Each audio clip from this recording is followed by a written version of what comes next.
페라리는 바쿠에서 평소보다 더 어려운 주말을 보냈습니다. 금요일 자유연습에서는 페라리가 심지어 승리를 위해 싸울 것처럼 보였지만 일요일 경주에서는 8위와 9위로 마무리했습니다. 하지만 주의해야 할 점은 르클레르의 파워 유닛에 문제가 생겨 그를 멈추게 했다는 것입니다. 오늘의 영상에서는 그 문제가 무엇인지 자세히 살펴보겠습니다. 르클레르, 해밀턴, 바세르의 발언을 들어보겠습니다. 또한 안드레아 스텔라가 랜도 노리스에 대해 뭐라고 했는지, 그리고 왜 7위에 만족했는지도 살펴봐야 합니다. 레드불이 페르스타펜과 함께 월드 챔피언십 경쟁에 다시 참여할 수 있을지 확인해 봅시다. 시작하기 전에 지원을 위해 좋아요를 남기고 구독하고 알림을 활성화하여 포뮬러1과 페라리 관련 영상을 놓치지 마세요. 그럼 바로 시작하겠습니다. 페라리는 또 다른 경주 주말을 날려버렸습니다. 바쿠에서 우리는 반응을 기대했지만 SF-25는 직선에서의 파워 부족을 포함하여 또 한 번 당황스러운 한계를 보여주었습니다. 예선은 이미 참담했습니다. 해밀턴은 Q2에서 탈락했고 르클레르는 Q3에서 벽에 부딪혔습니다. 경주에서는 반등이 필요했지만 괜찮은 출발에도 불구하고 페라리는 결코 진정한 영향을 미칠 무기를 갖고 있지 않았습니다. 해밀턴은 하드 타이어를 선택했고 르클레르는 미디엄 타이어를 선택했습니다. 두 가지 상반된 접근 방식이었습니다. 루이스는 스틴트를 연장하고 싶어 했고 샤를은 즉시 밀고 싶어 했습니다. 그리고 실제로 출발해서 해밀턴은 더 느린 타이어에도 불구하고 이 계단을 올랐습니다. 피아스트리는 거의 즉시 벽에 부딪혔습니다. 대출발 시 르클레르는 1번 코너에서 랜도 노리스를 멋지게 추월하고 추격에 나섰지만 여기서 이미 첫 번째 문제가 드러났습니다. SFM-25는 타이어를 적절한 사용창에 유지하지 못하고 특히 최고 속도가 부족합니다. 16렙에서 르클레르는 하드 타이어를 장착하기 위해 들어가 11위로 돌아왔고 그곳에서 특별한 성과 없이 주행을 시작했습니다. 로슨을 따라잡았지만 파워 유닛의 전력 부족과 메우슨 플랩을 가진 후방 날개 때문에 다시 추월하지 못했습니다. 노리스는 더 느렸지만 결국 그를 다시 추월했습니다. 해밀턴은 피트스톡을 이용해 상황을 활용하려 했지만 샤를 뒤로 가서 팀 오더로 즉시 그를 추월했습니다. 이는 루이스가 명백히 더 낮았기 때문에 스케캔들 같은 움직임은 아니었습니다. 결국 두 페라리 드라이버 모두 0을 미치지 못했습니다. 해밀턴은 노리스, 츠노다, 로슨과 함께 기차처럼 이어진 차량들 뒤에 갇혔습니다. 르클레르는 무너져 방어할 수 없었습니다. 결과는 평범한 성적과 또 다른 일요일에 페라리가 그 한계를 보여준 또 다른 기회를 놓친 것입니다. 그래서 제 의견은 명확합니다. 이는 불운이나 사건의 문제가 아닙니다. 문제는 구조적입니다. 페라리 SSF-25는 직선에서의 파워가 부족하고 하이브리드를 잘 관리하지 못하며 타이어와의 만성적인 문제를 겪고 있습니다. 바세르는 높은 집중력과 실수를 피하라고 계속 말하지만 진실은 실수가 없더라도 이 차는 충분하지 않다는 것입니다. 직선에서 하이브리드가 끊기는 모습은 완벽한 단면입니다. 페라리는 가진 것을 활용하지 못합니다. 그리고 지금의 포뮬러 1에서는 그런 여유가 없습니다.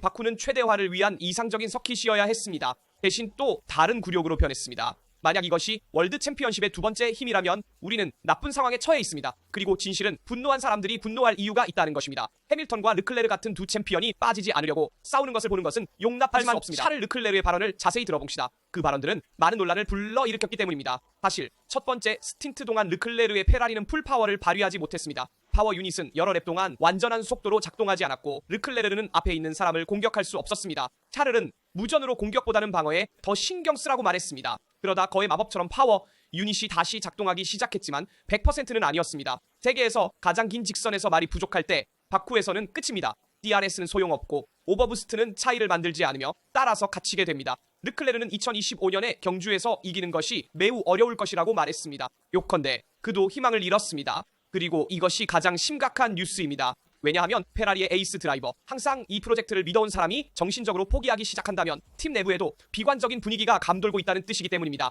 해밀턴과의 에피소드도 있습니다. 사실 두 번째 스티틴트에서 르클레르는 팀의 명령으로 더 신선한 타이어를 가진 동료에게 길을 내주었고 루이스는 앞 그룹을 따라잡으려 했지만 로슨, 츠노다, 노리스를 추월하지 못했습니다. 마지막에는 샤를에게 위치를 돌려주려 했지만 확신 없이 거의 결승선까지 밀어붙였습니다. 결과적으로 해밀턴은 8위, 르클레르는 9위로 마무리했습니다. 그래서 결국 해밀턴이 르클레르보다 앞서 도착했고 샤를은 냉정하게 문제를 정리했다. 관심 없습니다. 8위나 9위 때문에 논쟁할 가치가 없습니다. 르클레르는 예선에서 실수를 했기 때문에 책임을 지는 것이 맞습니다. 그는 가장 중요한 순간, 즉 Q3에서 실수를 저질렀습니다. 하지만 바쿠의 재앙을 그 실수로만 축소할 수는 없습니다. 진실은 페라리가 단일 자석의 잠재력을 최대화하지 못한다는 것입니다. 담요는 항상 너무 짧아서 파워 유닛이 최대 출력에 도달하지 못하거나 후방 윙이 너무 가볍습니다. 항상 페라리를 제한하는 문제가 있습니다. 샤를의 말은 무겁습니다. 그가 보통은 항상 얼굴을 내밀고 이기는 것이 매우 어려울 것이라고 말한다면 우리는 그것을 강하게 말할 수 있습니다. 이 페라리는 2025년에 이길 수 없습니다.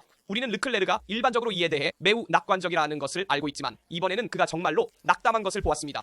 루이스 해밀턴이 어떻게 입장을 밝혔는지도 들어봐야 합니다. 그는 르클레르에게 자리를 돌려주는 문제에 대해 제 자신의 의견을 밝혔고 공개적으로 사과하기도 했기 때문입니다. 루이스는 긍정적인 면도 보려고 했고 이번 경주에서 좋은 페이스를 보였으며 이전보다 차에 더 편안함을 느꼈다고 말했습니다. 하지만 그는 페라리가 여전히 브레이킹에서 불안정하고 공격할 때 100% 확신이 들지 않는다고 인정했습니다. 그러나 진짜 문제는 다른 데 있습니다. 레드불은 페라리를 유리하게 할 것으로 예상되었던 트랙에서도 연속으로 2번 승리했습니다. 맥라렌은 올 한 해 내내 앞서고 있고 페라리는 승리하지 못할 뿐만 아니라 여름 휴식기 전부터 포디움에도 오르지 못하고 있습니다. 해밀턴은 돌려 말하지 않았습니다. 우리는 진전을 이루었습니다. 하지만 그것을 실현하지 못하고 있습니다. 다른 팀들은 업데이트를 가져옵니다. 우리는 2026년에 집중하고 있습니다. 이것은 레드불이 몬자에서 가져온 업데이트. 베르스타펜의 바닥과 바쿠에서 츠노다의 바닥에 대한 것입니다. 지금 당장 업그레이드를 위해 무엇이든 주고 싶지만 그것은 오지 않을 것입니다. 그래서 우리는 우리가 가진 것을 더 잘 최적화해야 합니다. 그리고 여기서 쓴 현실이 있습니다. 해밀턴이 맞습니다. 페라리는 멈추지 않았지만 개선이 충분하지 않습니다. 왜냐하면 다른 팀들이 더 빨리 성장하기 때문입니다. 바쿠가 그것을 증명합니다. 금요일에 최고의 차였던 차가 이틀 후에는 8위를 위해 싸웁니다. 실행, 전략, 관리에 문제가 있지만 특히 비전에 문제가 있습니다. 만약 마라넬로에서 이미 2026년을 생각하고 있다면 그들도 이번 시즌에 대한 신뢰를 잃었다는 것을 의미합니다. 그리고 팬들에게는 파괴적입니다. 왜냐하면 레드불과 맥라렌은 달리고 있기 때문입니다. 메르세데스는 지금 컨스트럭터 챔피언십에서 2위이고 페라리는 실수를 분석하고 앞으로 나아가는 것에 만족하고 있습니다. 현실은 8위와 9위는 페라리에게 결코 받아들일 수 있는 결과가 될 수 없다는 것입니다. 그리고 가장 많은 승리를 거둔 드라이버가 다른 팀들이 성장하고 승리하는데 우리는 그렇지 않다고 말한다면 신호는 매우 명확합니다. 이 SF-25는 충분하지 않으며 2025년은 이미 끝날 위험이 있습니다. 그리고 생각해보면 경주 5바퀴째에 조지 러셀은 정확히 샤를 르클레르와 같은 위치에 있었습니다. 그런데도 러셀은 2위로 르클레르는 9위로 도착했습니다. 그래서 바쿠 경주에서 페라리와 메르세데스의 진짜 차이는 무엇이었습니까? 샤르는 몇 바퀴 동안 파워, 유닛 문제로 제한을 받았다고 말했습니다. 바세르도 그것을 확인했습니다. 우리는 엔진에 문제가 있었지만 심각하지는 않았지만 직선에서 추월을 방해할 만큼 충분했습니다. 그리고 이 문제에도 불구하고 현실은 페라리가 초반에 노리스 뒤에 있었고 끝까지 노리스 뒤에 남아 있었다는 것입니다. 유명한 DRS 열차가 경주에 영향을 미쳤지만 러셀은 메르세데스를 타고 진정한 성능이 있다면 다른 드라이버를 공격하고 추월할 수 있음을 보여주었습니다. 그는 트노다를 추월했고 39바퀴까지 긴 오버컷으로 사인츠, 로슨, 안토넬리를 추월했습니다. 경쟁력 있는 차와 고군분투하는 차의 차이는 여기 있습니다. 우리는 명확히 말할 수 있습니다. 페라리는 토요일 르클레르의 실수로 대가를 치렀고 이는 사실입니다. 하드타이어 대신 미디엄 타이어로 출발하는 논란의 여지가 있는 선택에 대가를 치렀고 레이스 주말을 최선으로 관리하지 못했습니다. 바세르도 그것을 인정했습니다. 우리는 스파 이후 진전을 이루었지만 여기 바쿠에서 10위와 12위로 예선을 통과했습니다. 바세르도 그것을 인정했습니다. 우리는 몬자 이후 진전을 이루었지만 여기 바쿠에서는 10위와 12위로 예선을 통과했습니다. 우리는 실행에서 어디서 잘못했는지 이해해야 합니다. 그리고 이것이 핵심입니다. 페라리는 순수한 성능만 부족한 것이 아니라 계속해서 실행을 잘못하고 있습니다. 승리하지 못하는 차, 전략적 실수를 저지르는 드라이버를 합치면 결과는 불가피합니다. 8위와 9위, 반면 경쟁자들은 포디움에 오릅니다. 그리고 여기서 진짜 포인트에 도달합니다. 이 차는 결코 승리한 적이 없으며 결코 승리하지 않을 것입니다. 왜냐하면 수개월 동안 다양한 트랙, 높은 온도와 낮은 온도, 다양한 타이어, 컨조, 도시와 영구 서킷에서의 챔피언십을 거치면서 결과는 항상 같습니다. 항상 무언가가 부족합니다. SF-25는 아마도 완벽한 주말, 깨끗한 예선, 완벽한 전략, 그리고 약간의 운이 따른다면 포디움에 오르거나 심지어 승리할 수 있을 것입니다. 하지만 기본적으로는 승리를 위한 차가 아닙니다. 그리고 이것이 가장 심각한 문제입니다. 왜냐하면 페라리는 고립된 기적에 모든 것을 걸을 수 없기 때문입니다. 더 이상 변명은 필요 없습니다. 예선이나 DRS 열차의 탓이라고 말하는 것만으로는 충분하지 않습니다. 바쿠에서 메르세데스는 더 차가운 트랙 조건에서 놀라운 역전을 이루었습니다. 페라리는 아니다. 한계는 기술적인 것뿐만 아니라 문화적인 것입니다. 더 나은 예선을 했으면 충분했을 것이라고 계속해서 이야기하는 것은 잘못된 길입니다. 팬들은 결과를 보고 몇 달 동안 이 차가 포디움에 오르지 못했다는 것을 이해합니다. 그리고 명확히 말합니다. 변명의 목록은 끝났습니다. 마라넬로에서 정말로 방법과 철학을 바꿀 용기를 찾지 않으면 2025년은 또 한 번의 후회의 해로 기억될 것입니다. 그리고 진정한 두려움은 2026년 대규모 규제 리셋의 해가 페라리가 여전히 뒤처진 상태로 도착할 위험이 있다는 것입니다. 지금 방향을 바꾸지 않으면 말입니다. 하지만 마지막 에피소드에서 해밀턴이 르클레르에게 자리를 양보해야 했을 때 구체적으로 무엇이 잘못되었습니까? 르클레르는 경기 후 인터뷰에서 어떻게 반응했습니까? 해밀턴은 마지막 직선에서 발을 떼고 심지어 브레이크를 밟았지만 너무 늦었습니다. 체커 플래그 아래에서 0.4초 차이로 앞서 지나갔습니다. 경기 후 그는 그것을 자신의 판단 실수라고 정의하며 사과했습니다. 그러나 르클레르에게 문제는 단지 8위나 9위가 아닙니다. 그는 명확히 말했습니다. 오늘은 중요하지 않다고. 저는 8위로 도착했더라도 더 행복하지 않았을 것입니다. 하지만 오늘 우리 사이의 규칙이 지켜지지 않았습니다.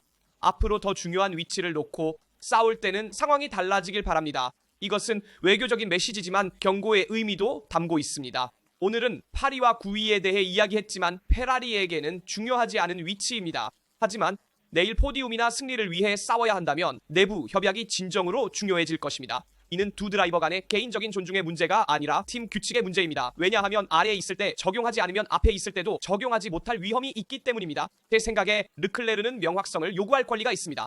왜냐하면 이번 에피소드는 두 가지 문제를 보여주기 때문입니다. 첫 번째는 페라리가 불필요한 세부 사항, 즉 8위에 대해 논의하고 있다는 것입니다. 앞에서 다시 싸울 방법을 생각하는 대신에 두 번째는 박스 내부의 규칙이 유동적이라는 것입니다. 포뮬러 1에서 이러한 접근 방식은 위험합니다. 해밀턴은 사과했지만 문제는 부주의함이 아닙니다. 문제는 페라리가 명확하고 모두가 존중하는 방법을 가져야 한다는 것입니다. 마지막 라운드가 아니라 지금 해야 합니다. 지금 중요하지 않을 때 하지 않으면 정말 중요할 때 폭발할 위험이 있습니다. 그리고 역설은 바로 이것입니다.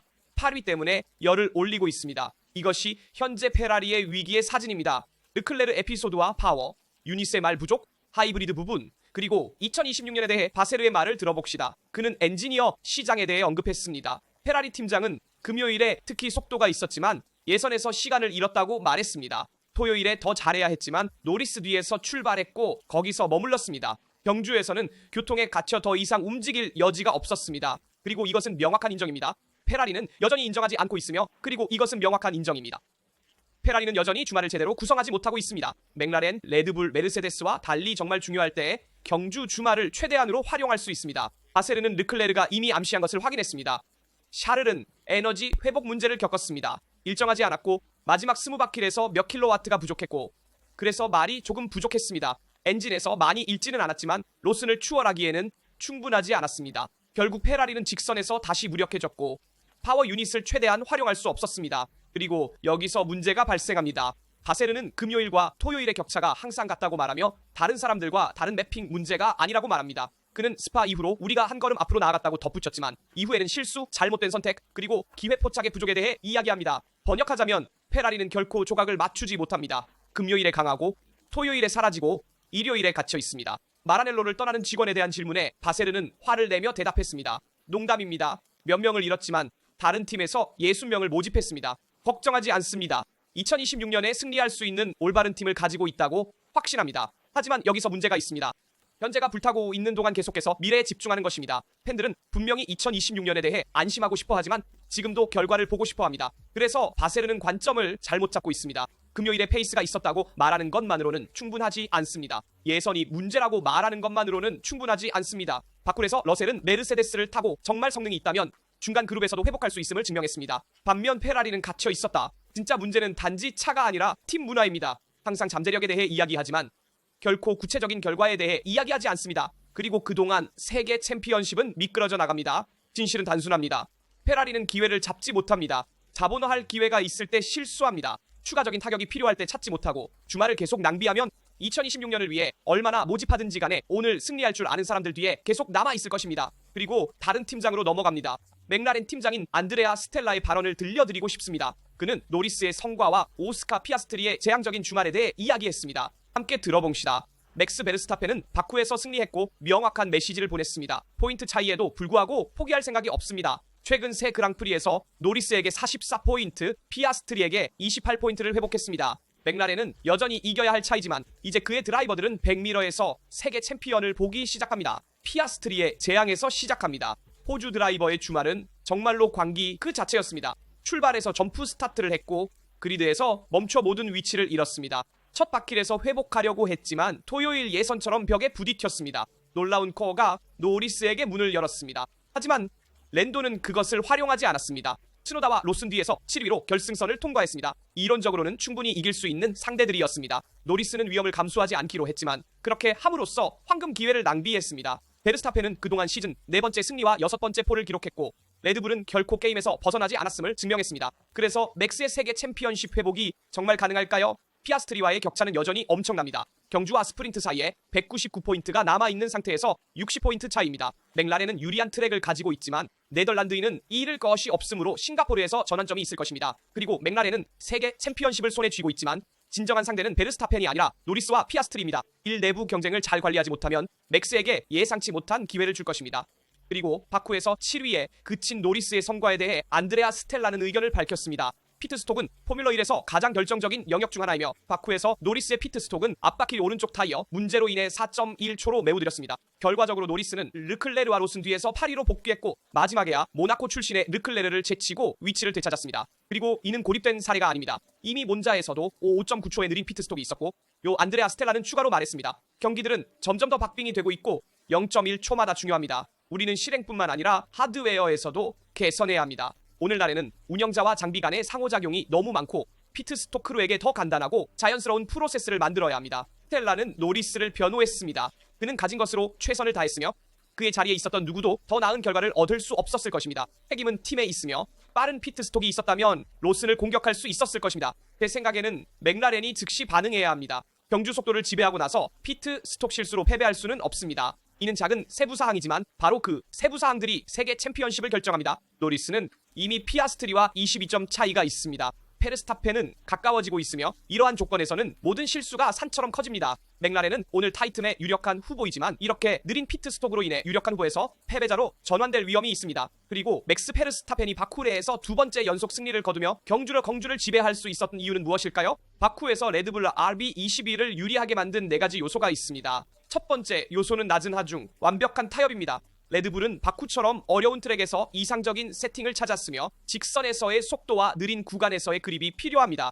레드불 RB21은 타협점을 찾아 직선에서 빠르고 90도 커브에서 안정적이었습니다. 반면 맥라렌은 날개가 비어있을 때 후방에서 너무 많은 손실을 봅니다. 두 번째 포인트, 맥스는 토요일 예선에서 자신의 재능을 발휘했고 타이어를 관리하며 조건이 100% 안정적이지 않을 때 결정적인 랩을 기록했습니다. 세 번째 포인트, 타이어의 마모가 거의 없었고 이는 페르스타펜에게 명확한 이점을 주었으며 특히 타이어 마모가 높은 트랙에서 더 어려움을 겪는 레드불에게 유리했습니다. 이 경우 마모가 매우 낮았고 따라서 레드불은 실제적인 이점을 얻었습니다. 네 번째 포인트, 트랙의 온도. 아스팔트는 25도였으며 이는 레드불 RB21에게 완벽한 조건입니다. 다른 팀보다 타이어에 더 많은 에너지를 주입할 수 있어 온도가 낮거나 떨어지는 트랙에서 더 잘 작동합니다. 그리고 이것은 페라리를 위기에 빠뜨리고 반대로 레드불과 메르세데스를 유리하게 만든 동일한 약점입니다. 우리는 당연히 카를로스 사인츠의 포디움에 대해서도 이야기해야 합니다. 역사적인 포디움, 윌리엄스에서의 첫 번째로 스페인 드라이버에게 새로운 시대를 열었습니다. 핵심은 확실히 예선에서 2위로 더 빠른 차들 앞에 섰다는 것입니다.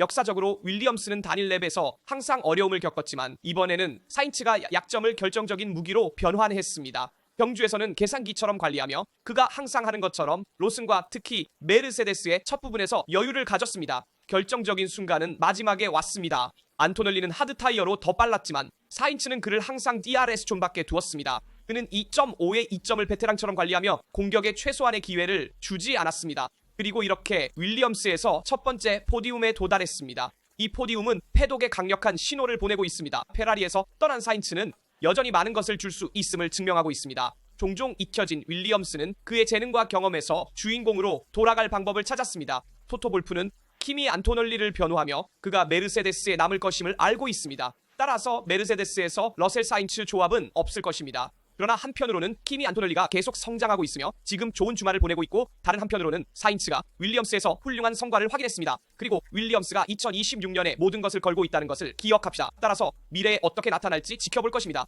비디오에서 다룬 모든 주제에 대한 여러분의 의견을 댓글로 알려주세요. 항상 좋아요를 남기고 구독하고 알림을 활성화하여 포뮬러 1 및 페라리 관련 비디오를 놓치지 않도록 하세요. 여기 라스타에서 모든 것이 끝났습니다. 다음 비디오에서 만나요.